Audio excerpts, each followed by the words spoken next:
কৃপা করার জন্য ভগবান এই মাসে তিনি আবির্ভূত হয়েছেন দামোদর রূপে।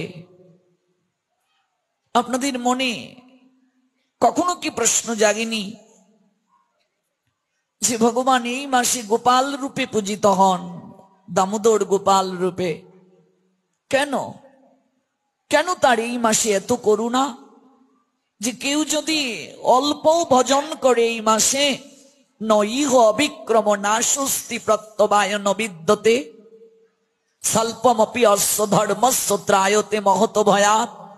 কেউ যদি অল্প ভজনও করে এই মাসে, তাহলেও এই ভজনটার, এই ভক্তি অনুশীলনটার বিনাশ নাই। সংসার রূপ মহাভয় থেকে উদ্ধার পেতে পারে সে। কারণটা কি? তার কারণ এই মাসে ভগবান গোপাল রূপে পূজিত। ভগবানের গোপাল রূপ এমন একটা রূপ, এই রূপে ভগবান বিচার না করে কৃপা প্রদান করেন। এই মাসে বিচার করেন না ভগবান, বিচার না করেই ভগবান কৃপা করেন। যেমন একটা উদাহরণ দিচ্ছি আপনাকে।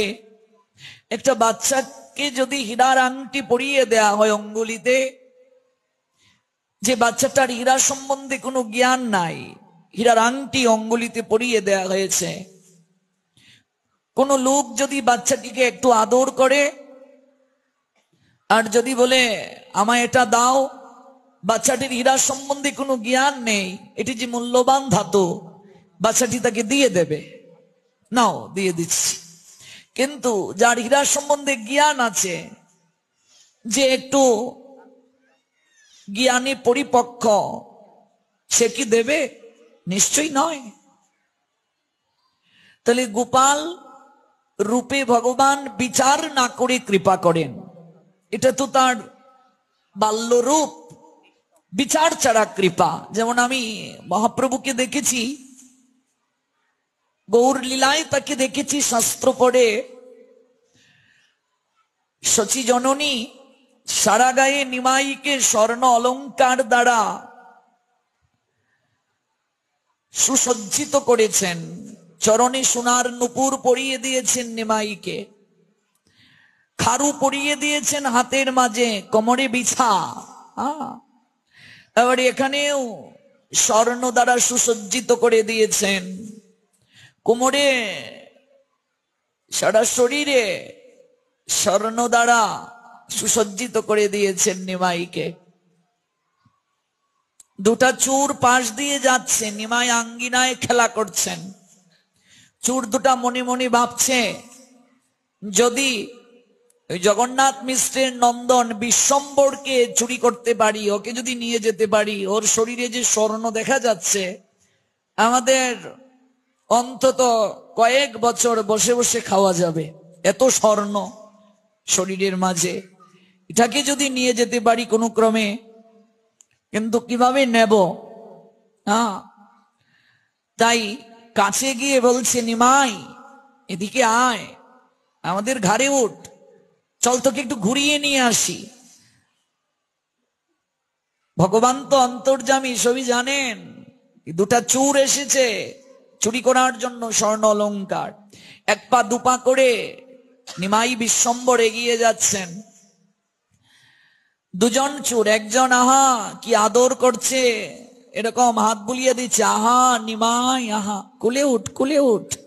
গাড়ি উঠলো একজন, আর একজন বা চরণটা ধরে কি আদর করছে, সারা শরীরে হাত বুলিয়ে দিচ্ছে, আর বলছে আমায় কোথায় নিয়ে যাবে? বলছে এই তো চল নবদ্বীপে তোকে ঘুরিয়ে নিয়ে আসি, গঙ্গার তীরে ঘুরিয়ে নিয়ে যাব। কিছুটা পথ যাচ্ছেন, যাওয়ার পরে বলছেন, জানিস তোকে কেন নিয়ে এসেছি? এই কাঁধে তুলে ওই তোর চরণের মাঝে যে সোনার নুপুর আছে, আর গায়ে যে অলংকার গুলো আছে খুলে দে, নতুবা এই দেখ হাতে কি। বলছে এটা কি? বলছে এটা ধরো, এমন একটা দেব তুই শেষ, সব খুলে দে। নিমাই বলছেন, এটা নেয়ার জন্য আমায় এত কষ্ট করে এতটা পথ কাঁধে নিয়ে ঘুরলে, কষ্ট হলো না তোমার?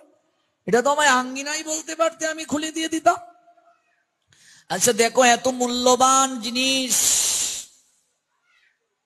এমনিতে দেবে না, মিষ্টি মিষ্টি কথা বলছে, ওর বড় পাক না, জোর করে নিয়ে যাও, পাশের জন বলছে। নিমাই বলছেন এগুলো আমি কখনো মোহ রাখি না, নিয়ে যাও খুলে, তবে একটা শর্ত আছে। যে শর্তটা কি? বলছে স্বর্ণ অলংকার তো নেবেই বটে, আরেকটু সময় আমায় অন্তত ঘুরে দেখাও, আরেকটু কাঁধে আরেকটু জায়গা আমাকে নিয়ে ঘোরাও। এবার চুর বলছে ঠিক আছে চল। গাড়ি নিয়ে যখন যাচ্ছেন, যেতে যেতে যেতে যেতে চুর দুটা দেখে গঙ্গার তীর দিয়ে তারা হাঁটছিল, কিন্তু হঠাৎ দেখে জগন্নাথ মিশ্রের আঙ্গিনাতেই চলে এসেছে। বলছে কি ব্যাপার, আমরা ঘুরে ফিরে নিমাইয়ের বাড়িতেই চলে এলাম কি করে? আমরা তো সুরধনির তীর দিয়ে হাঁটছিলাম, আমাদের কি হচ্ছে? চোখে অন্ধকার দেখা যাচ্ছে মনে হচ্ছে। গৌরহরি বলছেন তাকিয়ে দেখো সামনে, এটা কার বাড়ি? এখন যদি আমি বাবাকে ডাক দিই অবস্থাটা কি হবে? এখনো কিন্তু ঘাড়ে উঠা আছি, সহজে নামবো না। ডাক দেব কি? বলছে না, ডাক দিবি না, ধরা পড়ে যাব। বলছে একটা শর্তে ছাড়তে পারি। যে শর্তটা কি? বলছে একবার যদি দুটো বাহু তুলে হরি বলে বলো, দুটো বাহু তুলে যদি হরিবল বলো ছেড়ে দেব। এই যে আমায় হাইজেক করে নিয়েছিলে এটা বাবার কাছে বলবো না, অলংকার নিতে চেয়েছিলে এটাও বলবো না, শুধু হরিবল বলে যাও তাহলেই ছেড়ে দেব। আচ্ছা বলুন তো, এত পরম দয়াল জগতে আর কে আছে আমার মহাপ্রভুর মতো? আচ্ছা বলুন তো, আপনাকে কেউ যদি হাইজেক করে নিয়ে যায় আর আপনি তাকে সুযোগ পেয়েছেন ধরার জন্য, আপনি বলবেন একবার হরিবল বল ছেড়ে দেব? গৌরহরি বলছেন একবার হরিবল বলো তাহলে ছেড়ে দেব। দুটো বাহু তুলে যখন হরিবল বলল চোর দুটি, বলছে কে রে তুই? তুই কে? হরিবল বলবো বলেই ছেড়ে দিবি? বলছে বাবাকে বলবি না? বলছে না। দুটো বাহু তুলে যখন হরিবল বলল, সঙ্গে সঙ্গে নয়ন থেকে অশ্রু ঝরতে শুরু করলো চোর দুটি। প্রেমে আপ্লুত হয়ে গেল চিত্ত, বিকার দেখা দিল শরীরে। হরি নিমাই কি আছে এই হরি নামের মাঝে? ওই দুটো বাহু তুলে হরিনাম করার সঙ্গে সঙ্গে আমাদের চিত্ত এত দ্রবীভূত হলো, সারা জীবন কত চর্যবৃত্তি করেছি রে, আজ নিজেকে বড় পাপী মনে হচ্ছে, লোভী মনে হচ্ছে, নিজেকে বড় অপরাধী মনে হচ্ছে। তাকিয়ে আছে নিমাইয়ের দিকে, দেখলেন এত সাধারণ নিমাই নয়, ভগবান তাকে কৃপা করলেন, স্বরূপ দর্শন করালেন। চোর দুটি চরণে গড়িয়ে পড়ল, সেদিন থেকে মহাবৈষ্ণবে রূপান্তরিত হলো। নিমাইয়ের বাল্য লীলায় দেখবেন কলিহত জীবের এটাই সবচেয়ে নিজেকে সংশোধন করার বড় পন্থা, হরিনাম করা। এই জন্য ভাগবত পাঠে গিয়ে মুখ বন্ধ করে থাকবে না, একটু হরিনাম করবে, একটু হাতে তালি করবে, এখানে এসে আনন্দ প্রকাশ করবে, আনন্দে নাচবে গাইবে। কিছু কিছু লোক দেখবে ভাগবত পাঠে এসেও তারা এমন করে বসে, মানে মনে হচ্ছে ওদের উপর ঠাটা পড়বে, মুখে কোনো হাসি নেই। কি হয়েছে? আবার বলছে মনের আনন্দে বলো হরি ভজ বৃন্দাবন, গানও গাইছে, কিন্তু একটু আগে বললো মনের আনন্দে বলো হরি, কিন্তু তার মনে আনন্দ নাই। এখানে এসে আনন্দ করতে হয়, এটা আনন্দের জায়গা। ছটি বৈষ্ণব অপরাধের মাঝে একটি অপরাধ সাধু সঙ্গ, বৈষ্ণব সঙ্গে গিয়ে যার হৃদয়ে আনন্দ আসে না, আনন্দ করে না, যে তার অপরাধ হয়ে যায়, এটাও এক প্রকার অপরাধ। দাঁড়িয়ে আছে একেবারে গাছের নিয়ায়, এরকম নড়বে না, নৃত্য করবে না, এরকম দাঁড়িয়ে আছে। গোবিন্দ বলছেন যা, আগামী জন্মে তোকে গাছ করেই পাঠাবো, যা, এই জায়গাতেই তোর ভালো। রুদ্রে পড়বে, বৃষ্টিতে ভিজবে, এক জায়গায় দাঁড়িয়ে থাকবে। দেখবেন সবাই নৃত্য করছে আর তারা কয়েকজন আবার এরকমও করতে পারছে না। তাহলে এটা হচ্ছে আনন্দের জায়গা। কলিযুগের এটাই সৌভাগ্য। কলিহত জীবের সৌভাগ্য কি? যদি কেউ একবার বদন ভরে হরি বলে। গৌর হরি বললেন একবার অন্তত যদি কেউ কৃষ্ণ নাম করে, একবারই করলো জীবনে, আর করলো না, এরপরও তার পতন হবে না।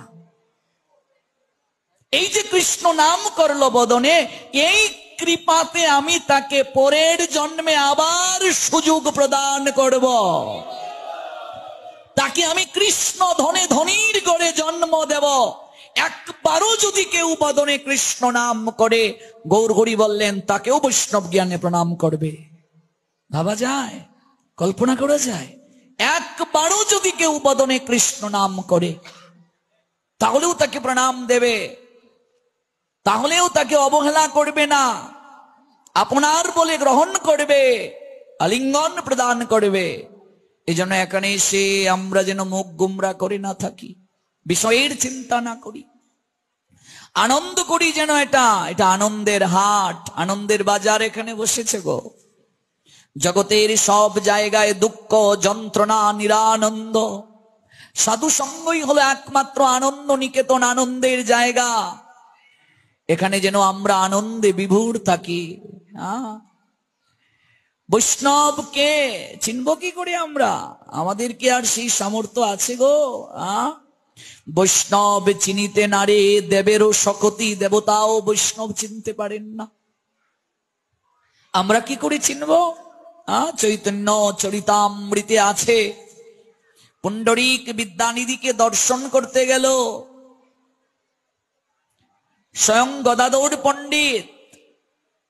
মুকুন্দ দত্ত নিয়ে গেলেন গদাধর পণ্ডিতকে বৈষ্ণব দর্শন করানোর জন্য। চলো গদাধর মুকুন্দ দত্ত হলেন বন্ধু, বাল্য বন্ধু। চলো আজ তোমাকে একজন বৈষ্ণব দর্শন করতে নিয়ে যাব, একজন বৈষ্ণব দর্শন করাবো তোমায়, চলো আমার সঙ্গে। গদাধর আনন্দে আত্মহারা হয়ে মুকুন্দ দত্তকে আলিঙ্গন করে বলছেন, এ তো আমার পরম সৌভাগ্য, এত পরম সৌভাগ্য, বৈষ্ণব দর্শন করতে নিয়ে যাবে, এত পরম সৌভাগ্য। কাকে? নাম কি? পুণ্ডরিক বিদ্যানিধি। যে পুণ্ডরিক বিদ্যানিধির আবির্ভাব স্থান আমাদের এই বাংলাদেশের চট্টগ্রামে। বাবার নাম হলো বানেশ্বর আর মায়ের নাম হলো গঙ্গা দেবী। মাঘ মাসের বসন্ত পঞ্চমী এবং শুক্লা পঞ্চমী তিথিতে আবির্ভূত হয়েছিলেন চট্টগ্রামের 6 ক্রুশ উত্তরে, হাটহাজারী থানা বর্তমান। সেখান থেকে 1 ক্রুশ পূর্বে মেকলা গ্রাম, বর্তমানে যেটি পুণ্ডরিক ধাম ইস্কন দ্বারা পরিচালিত হয়, এটি হলো পুণ্ডরিক বিদ্যানিধির আবির্ভাব স্থান। এই ধাম ইস্কন উদ্ধার করলো। এই যে মেকলা গ্রাম, সেখানেই রাধারানীর বাবা বৃষবানু রাজা এই কলিযুগে জন্ম নিলেন পুণ্ডরিক বিদ্যানিধি হয়ে। এটা পরম ধাম, এখানের মাটি পরম পবিত্র। স্বয়ং রাধারানীর বাবা বৃষবানু রাজা এই কলিযুগে পুণ্ডরিক বিদ্যানিধি হয়ে আবির্ভূত হলেন। চট্টগ্রামের চক্রশালা গ্রামে জমিদার অতি ধনী হয়, অতি শুদ্ধ আচার, বারেন্দ্র ব্রাহ্মণ হয়, কুলাংশে উত্তম। ব্রাহ্মণদের মাঝে সবচেয়ে উত্তম হলো বারেন্দ্র ব্রাহ্মণ বংশ। পুণ্ডরিক বিদ্যানিধি হয় তার নাম। কখনো চাটিগ্রামে করয়ে বসতি, নবদ্বীপে আসি কখন করেন স্থিতি। ওই চট্টগ্রামের মেকলা থেকে পরবর্তীতে নবদ্বীপে গিয়ে বসতি নির্মাণ করেছিলেন। এই পুণ্ডরিক বিদ্যানিধিকে স্বয়ং মহাপ্রভু বাপ বলে সম্বোধন করতেন, বাবা বলে ডাকতেন। কারণটা কি? তার কারণটা হলো মহাপ্রভু হলেন রাই কানুর মিলিত তনু, রাধা কৃষ্ণের মিলিত তনু হলো গৌরাঙ্গ। গৌর হরি যখন রাধাভাবে বিভোর হন, যখন তিনি রাধাভাবে বিভোর হন মানে রাধারানী হন, তাহলে পুণ্ডরিক বিদ্যানিধি পূর্বে যেহেতু বৃষবানু রাজা ছিলেন, তাহলে রাধারানীর বাবাকে বৃষবানু রাজা, বৃষবানু রাজাই তো পুণ্ডরিক বিদ্যানিধি। রাই ভাবে বিভোর হয়ে, প্রেমে বিভোর হয়ে গৌরাঙ্গ সুন্দর পুণ্ডরিক বিদ্যানিধিকে বাপ বলে সম্বোধন করেন, বাপ ডাকেন পুণ্ডরিক বিদ্যানিধিকে। এই পুণ্ডরিক কে বাপ যে বলেন প্রমাণ কোথায়? চৈতন্য ভাগবতের মধ্যলীলার 7ম পরিচ্ছেদে শ্রী বৃন্দাবন দাস ঠাকুর লিখলেন। আমি বারংবার এই কথাটা বলি, আজও বলছি, কলিহত জীবকে, বিশেষ করে কলিহত জীবকে অবশ্যই এই দুটো গ্রন্থ কিনতে হবেই হবে, ঘরে রাখতে হবেই হবে, অধ্যয়ন করতে হবেই হবে, আমরা যারা কলিহত জীব। কারণ এই কলিযুগে গৌর ছাড়া আমাদের আর উদ্ধারের কেউ নাই, কেউ উদ্ধার করতে পারবেও না। এই কলিযুগের যিনি ত্রাণকর্তা তিনি মহাপ্রভু। কাজেই মহাপ্রভুকে জানতে গেলে এই দুটো গ্রন্থকে আদর করতে হবে আমাদের। সর্বপ্রথম গ্রন্থটাই হলো চৈতন্য ভাগবত। শ্রীল বৃন্দাবন দাস ঠাকুর লিখলেন, যিনি কৃষ্ণ দ্বৈপায়ন বেদব্যাস, তিনি কলিযুগে বৃন্দাবন দাস হয়ে আবির্ভূত হলেন। এই বৃন্দাবন দাস ঠাকুরের পূর্বপুরুষদের আবির্ভাব স্থান আমাদের শ্রীহট্টের বিয়ানীবাজার উপজেলার পঞ্চখণ্ডে বৃন্দাবন দাস ঠাকুরের পূর্বপুরুষের আবির্ভাব স্থান। কেমন? শ্রী বৃন্দাবন দাস ঠাকুর লিখলেন শ্রী শ্রী চৈতন্য ভাগবত। এই চৈতন্য ভাগবত হলো আমাদের সর্বপ্রথম ভক্তির বীজ বপন করার গ্রন্থ।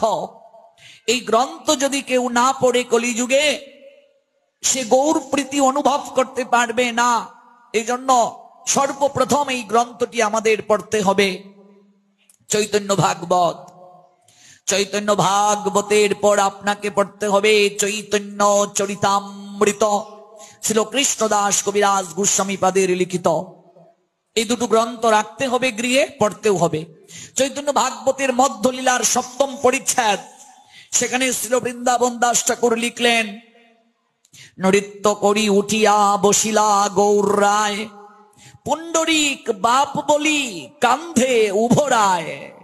গৌরগড়ি রাধা বাবে বিভোর হয়ে নৃত্য করে লুটিয়ে পড়ছেন, আবার উঠে বসলেন, বসে কান্না করছেন, আমার পুণ্ডরিক বাপ কোথায়, পুণ্ডরিক বাপ কোথায়? পুণ্ডরিক আরে মোর বাপরে বন্ধুরে, ও আমার বন্ধু, ও আমার বাপ। বলছেন গৌরহরি, কবে তোমা দেখিব আরে বাপরে, আমি কবে আমার বাপকে দর্শন করব, বন্ধুকে দর্শন করব। এই বলে কাঁদেন গৌরহরি, গড়িয়ে গড়িয়ে। আবার উঠেন, কখনো বা দাঁড়ান। মানুষ ভাবছে এক পাগল, পাগল হলে যেমন হয়। একটা কথা আজকে জেনে যান, যেদিন আপনাকে মানুষ পাগল বলবে এই ভক্তি জীবনে আসার পর, সেদিন বুঝবেন গোবিন্দ কিছু হলেও আপনাকে কৃপা করেছেন। এই পথে আসলে আপনাকে পাগল উপাধি পেতেই হবে, পাগল উপাধি আপনাকে পেতেই হবে। এই পথে আসলে আপনাকে পাগল উপাধি পেতেই হবে। কারণ হলো এই পথে, এই কৃষ্ণ ভাবনার পথে যদি কোনো নারী এসে যায়, সেই নারীর তার স্বামীর প্রতি টান কমে যায়, আকর্ষণ কমে যায়।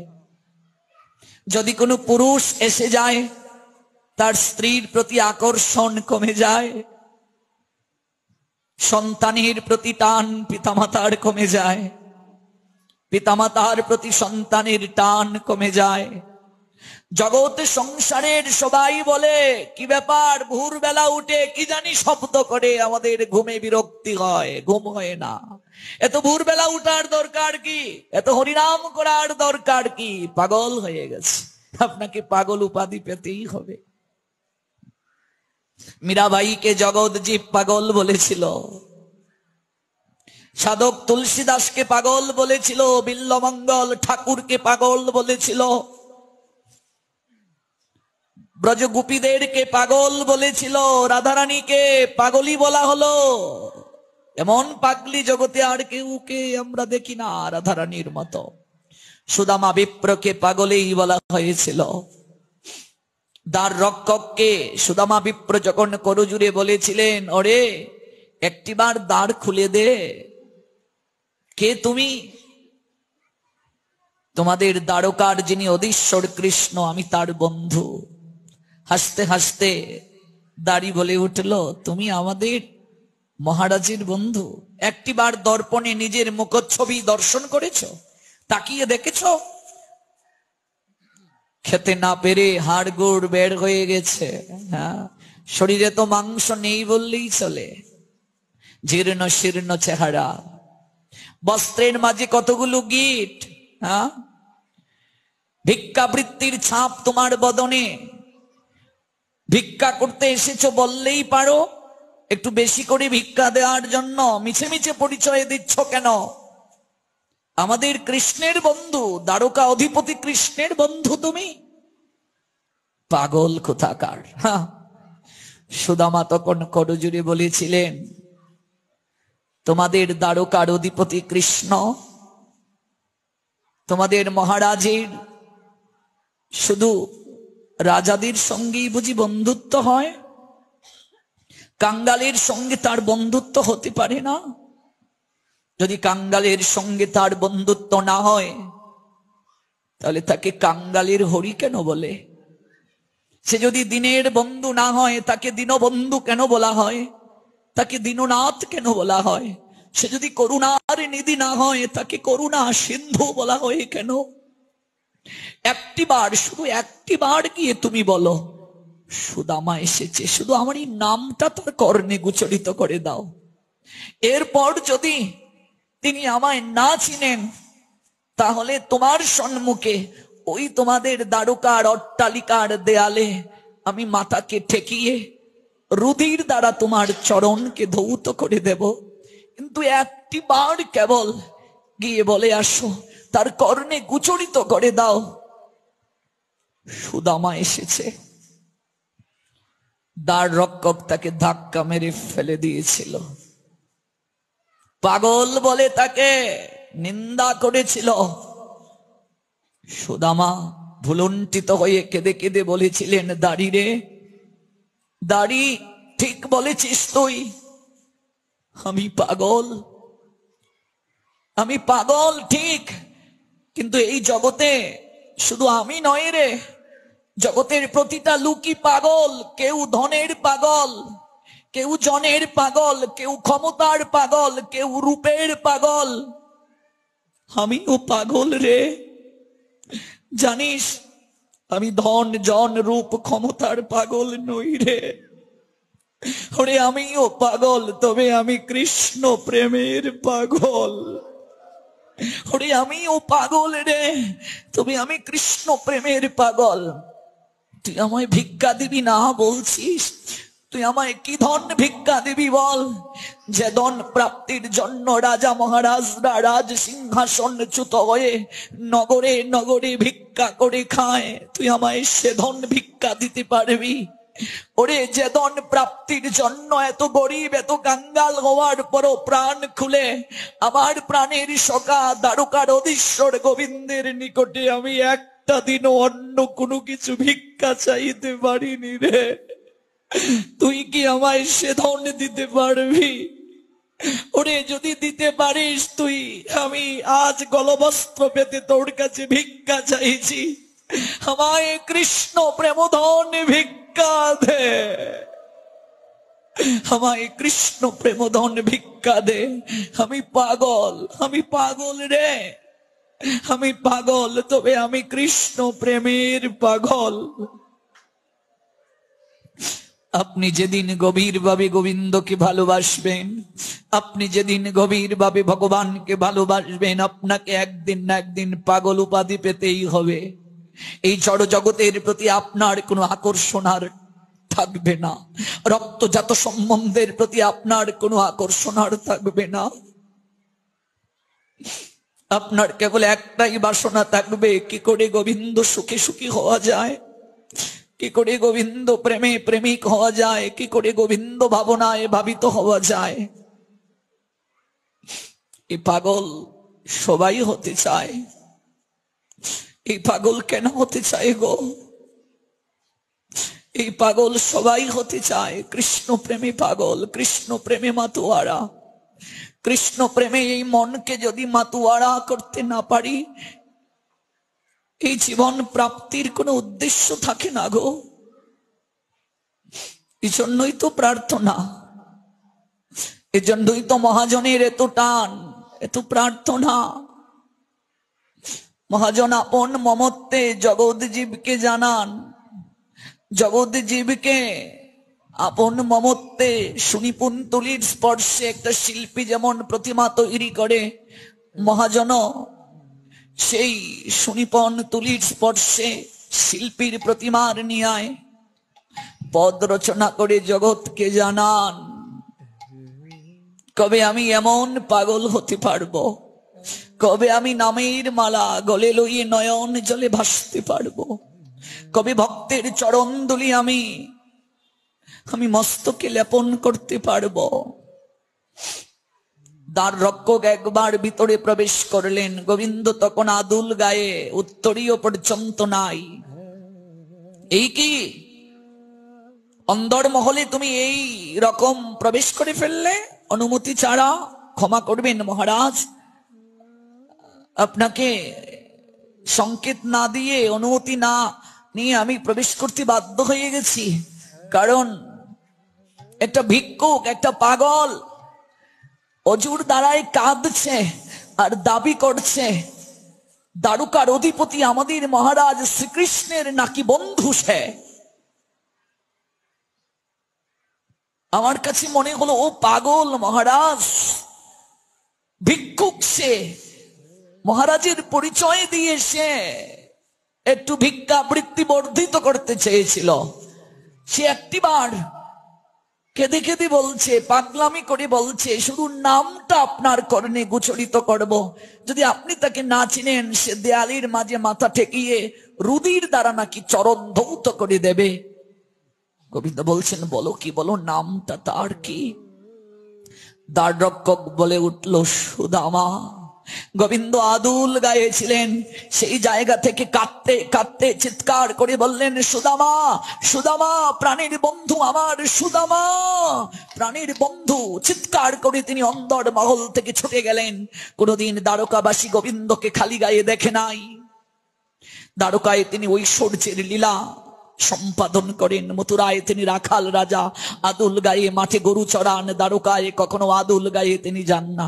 এই প্রথম দ্বারকাবাসী এক নবরূপে গোবিন্দকে দর্শন করলো। তারা তাদের দ্বারকানাথ, তাদের মহারাজকে নবরূপে দেখলো, খালি গায়ে।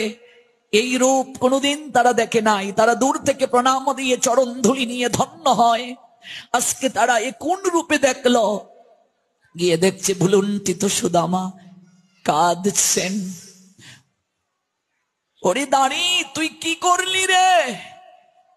ওরে সুদামা আমার প্রাণ হয়ে রে, ওরে সুদামা আমার এই জায়গাটায় বসতি স্থাপন করে আছে রে, তুই তাকে ধাক্কা মেরে ফেলে দিলি। সুদর্শন চক্র দ্বারা আমি তোর মস্তককে দ্বিখণ্ডিত করে দেব। ওরে সুদামা আমার প্রাণ হয়ে রে। করজোড়ে সুদামা বলেছিলেন, সখা, দাড়িকে তুমি ক্ষমা করে দাও। দাড়ির মতো বন্ধু আমার হয় না। দাড়ি যদি আমায় আঘাত না করত, সে যদি সংবাদটা পৌঁছে না দিত তোমার কর্ণে, তুমি কি রাজ সিংহাসন থেকে ছুটে আসতে? তুমি যে গরিবের বন্ধু হও, কাঙ্গালের ঠাকুর হও, জগৎজীবী কি কখনো জানতো সে দুঃখ অনেক ভালো, যে দুঃখে তোমাকে আপনার করে পাওয়া যায়? তুমি এমন দুঃখ জন্মে জন্মে আমায় দিও, যে দুঃখ যন্ত্রণা কষ্ট পেয়ে আমি যেন কৃষ্ণ কৃষ্ণ কৃষ্ণ বলে নয়নে নীরে ভাসতে পারি। তুমি এমন দুঃখ আমায় জন্মে জন্মে দিও প্রভু। নিজের হাতে আলিঙ্গন দিয়ে সুদামাকে নিলেন, রাজ সিংহাসনে বসতে দিলেন, নিজের হস্ত দ্বারা পাদ প্রক্ষালন করলেন। তারপরে লীলা আপনারা জানেন, আমি সেদিকে যাচ্ছি না। কাজেই আপনি পাগল, যতদিন পর্যন্ত না হবেন কৃষ্ণ নামে, কৃষ্ণ প্রেমে, সংসারের বন্ধন থেকে মুক্তি হবে না, হবে না। এই জন্য এমন পাগলামিটা দরকার আছে। গৌর হরি কৃষ্ণ নামে পাগল, রাই বাবে বিভোর হয়ে আজকে তিনি কৃষ্ণ কৃষ্ণ কৃষ্ণ বলে কখনো বা বলছেন পুণ্ডরিক, আরে মোর বন্ধুরে, আরে আমার বাপনি। পুণ্ডরিক বিদ্যানিধির স্থানটা এত উপরে, ভক্তি আর প্রেমে তার পরাকাষ্ঠা অবস্থানটা এত উপরে। স্বয়ং কাঙ্গালের নাথ গৌরাঙ্গ সুন্দর কলিযুগের পাবন অবতার গৌর হরি পুণ্ডরিক নামটা উচ্চারণ করে তার দর্শনের জন্য কাঁদতে কাঁদতে তিনি মাটিতে গড়াগড়ি করেছিলেন। আর গৌর হরি বলেছিলেন, পুণ্ডরিক বিদ্যানিধি এই নামটাও যদি একবার কেউ স্মরণ করে, এই চরিত অমৃত, এই লীলামৃত পুণ্ডরিক বিদ্যানিধির যদি কেউ আস্বাদন করে, মহাপাপীকেও আমি জনমের তরে পাপ স্খলন করিয়ে অন্তিমে প্রেমালিঙ্গন প্রদান করি। নিতাই গো নিতাই গৌর সীতানাথ প্রেমানন্দে হরি বল। তাই স্বয়ং গদাধর পণ্ডিত, যিনি রাধারানী কলিযুগে গৌর লীলায় পুষ্টি সাধন করার জন্য গদাধর হয়ে জন্ম নিলেন। আপনারা জানেন কিনা, স্বয়ং রাধারানী কলিযুগে জন্ম নিলেন চট্টগ্রামে। রাধারানী হলেন গদাধর পণ্ডিত। ওই গদাধর পণ্ডিতের আবির্ভাব স্থান হলো চট্টগ্রামে, চট্টগ্রামের বাঁশখালী।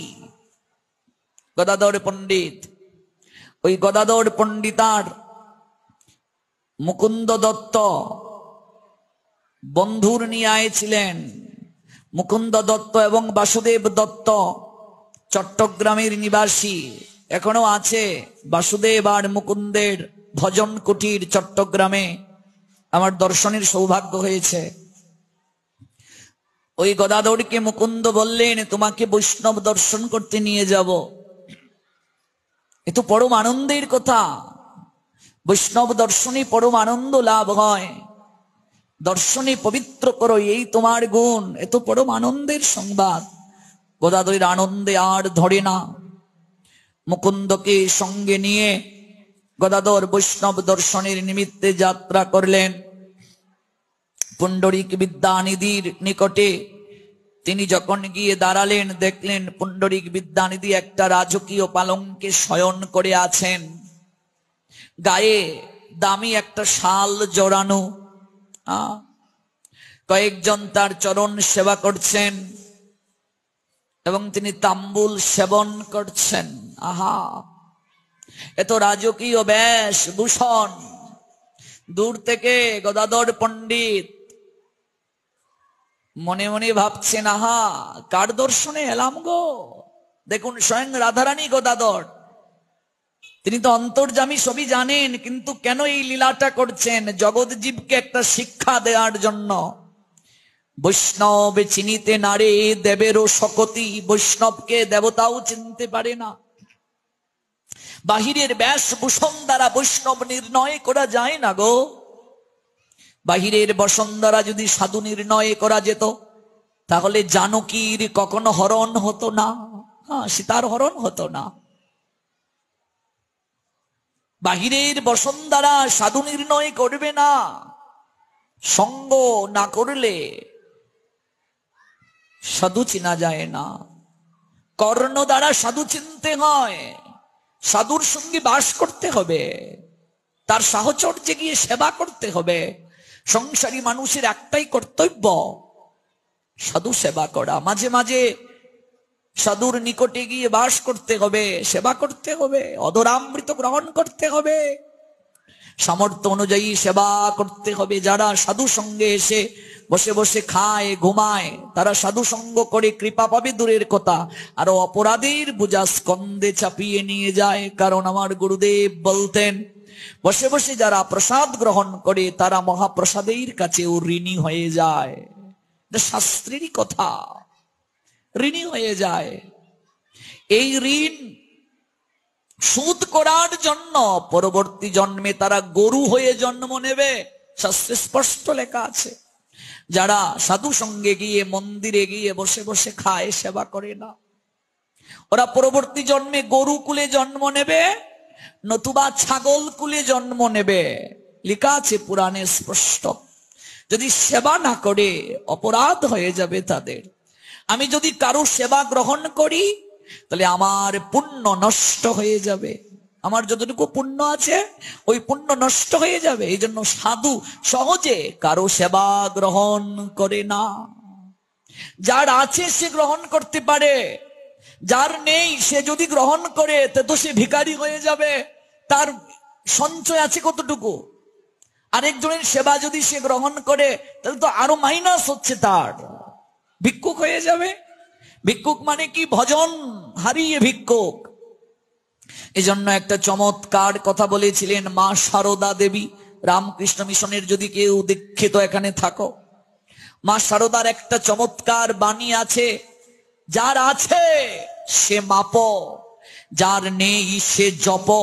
যার আছে সে মেপে মেপে দাও, বিতরণ করো। ভজন আছে, বিতরণ করো। যার নেই, জপ মানে ভজন করো, সঞ্চয় করো। সহজে কারো সেবা গ্রহণ করিও না। আমি প্রসাদ পেয়ে আমার থালাটা রেখে উঠে গেলাম, উচ্ছিষ্ট না নিয়ে উঠে গেলাম। একজনকে বললাম আমায় জল দাও, প্রসাদ দাও, কিন্তু আমি নিজে করছি না, ঘুমিয়ে ঘুমিয়ে খাচ্ছি, চ্যাট করছি, মোবাইল টিপছি, ফোনে সময় কাটাচ্ছি, ভাগবত পাঠে বসেও চ্যাট করছি। হ্যাঁ, যথার্থ সাধু অন্তর্যামী হন, কে কি করে যদি তা বুঝতে না পারেন, তাহলে তিনি ভজন কেন করেন? পূর্বজন্মের স্বীকৃতি তার কেন? আমি যদি ভজন না করি, কেবল সেবা গ্রহণ করি, আবার ভজন নষ্ট হয়ে যাবে। পরবর্তী জন্মে গরু, গাধা আর ছাগল, এই তিন কুলে তারা জন্ম নেবে। জন্ম নিয়ে তারা কাজ করে সুদ করবে। তারা কার সুদ করবে? যাদের কাছ থেকে সেবা গ্রহণ করছে তাদের বাড়ির হয়তো ছাগল হয়ে জন্ম নেবে, গরু হয়ে জন্ম নেবে, নতুবা গাধা হয়ে জন্ম নেবে। ওই গাধা হয়ে, গরু হয়ে, ছাগল হয়ে জন্ম নিয়ে সুদ করবে, ঋণ সুদ করবে। ভগবান যেমন কারো কাছে কখনো ঋণী থাকেন না। কৃষ্ণের প্রতিজ্ঞায় কাছে পূর্ব হইতে যে জয়িছে কৃষ্ণ তারে ভজে তৈছে।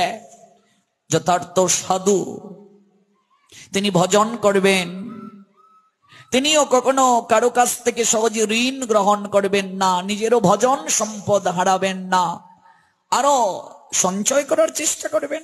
10 লক্ষ টাকা আপনার আছে, আপনি আর কোনো কাজ করেন না, বসে বসে খান, কদিন খাবেন? একদিন তো আপনার অর্থ অপচয় হয়ে যাবে। যতটুকু ভজন আছে, আমি সাধু সঙ্গে কেন এলাম? আরো ভজন সম্পদ আমি সঞ্চয় করে নিয়ে যাব। আমি এসেছি কয়েকদিন, আমি ভজন করব, সেবা করব।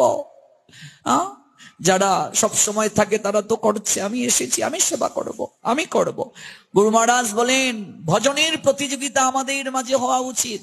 চন্দ্রাবলী, রাধারানী ভজনের প্রতিযোগিতা করতেন, কে কত বেশি গোবিন্দকে ভালোবাসতে পারে। প্রতিযোগিতা আমাদের হবে ভজনের প্রতিযোগিতা। কে কত বেশি ভজন করবে, কে কত বেশি সেবা করবে, তাহলেই আনন্দ, তাহলেই তার সঞ্চয় হবে, তাহলেই তার বিপদ কেটে যাবে।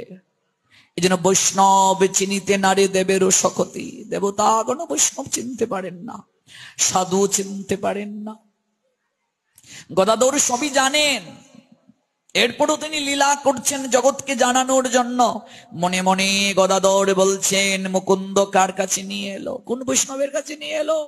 এত ঘোর বিষয়ী তাম্বুল সেবন করছেন, রাজকীয় পালঙ্কে শয়ন, কয়েকজন পদসেবা করছে, আর এত দামি দামি কাপড় তার গায়ে জড়ানো। মুকুন্দ দত্ত গদাধরের মনের ভাব অনুভব করতে পারলেন। তাকিয়ে দেখলেন তার মাঝে আনন্দের রেখা ফুটে উঠে নাই। কেউ যদি আনন্দ পায়, তার মুখমণ্ডলে একটা